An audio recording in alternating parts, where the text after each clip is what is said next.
kembali lagi bersama saya Wendy Utami dan rekan saya Dina Mulyana dalam acara Civic Show edisi Rabu 19 April 2017 untuk mengabarkan informasi yang terhangat dan teraktual yang kami rangkum dalam Civic Show.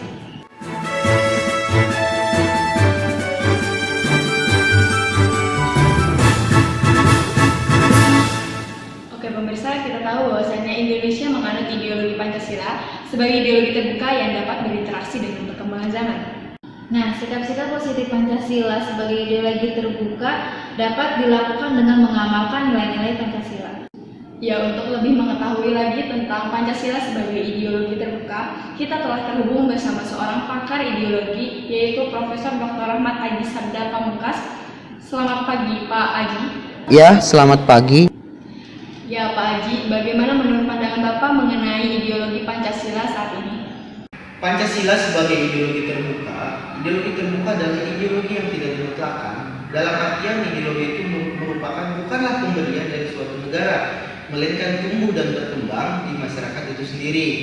Adapun ciri-ciri dari ideologi terbuka, yang pertama, kekayaan rohani dan budaya di masyarakat. Yang kedua, nilainya tidak diciptakan oleh negara, melainkan digali dari masyarakat itu sendiri.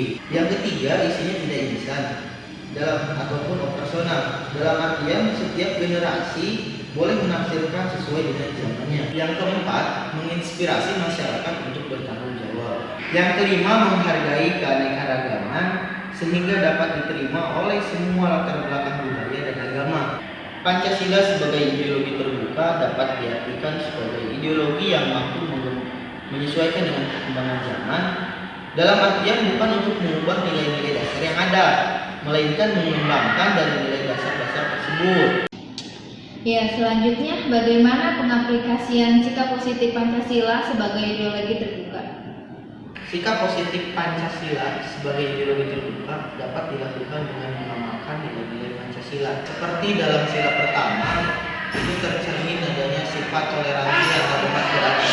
Dalam sila yang kedua, itu tercermin tidak diskriminasi dan tolong-menolong antara warga negara. Dalam sila yang ketiga, itu tercermin dalam menjaga dan mempertahankan keutuhan NKRI. Dalam sila yang keempat, itu tercermin cobalah dalam setiap permasalahan yang ada diselesaikan dengan cara musyawarah dan mufakat.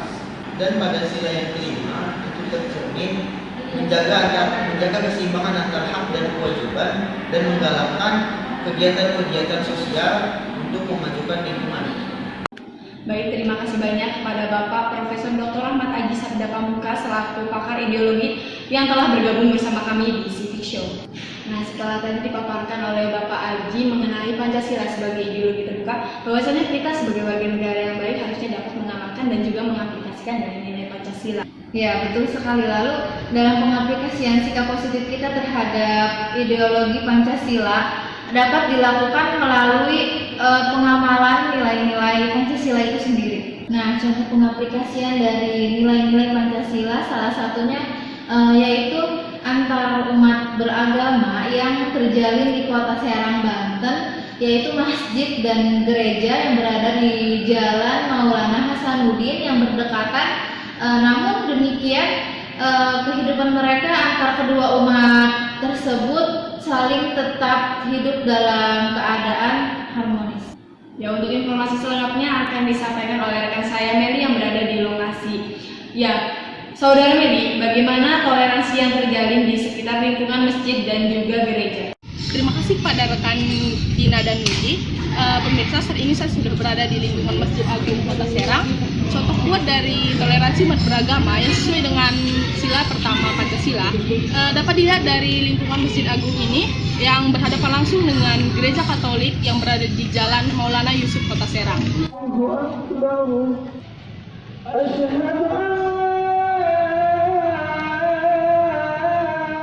Di sini batas kedua tempat ibadah umat Muslim dan Kristen ini sangatlah berdekatan, hanya berjarak sekitar kurang lebih 10 meter, yang dipisahkan oleh jalan raya saja. Meski bangunannya berdekatan, namun aktivitas umat di kedua tempat ibadah tersebut tidak pernah terganggu. Saling menghargai, menghormati, dan toleransi antar keduanya merupakan kunci terciptanya kerukunan di kedua tempat ibadah tersebut. Juga di masjid itu nggak ada masalah. Nah, kalau kita ada kegiatan Jumatan gereja kita digunakan untuk Jadi saling hubungannya sangat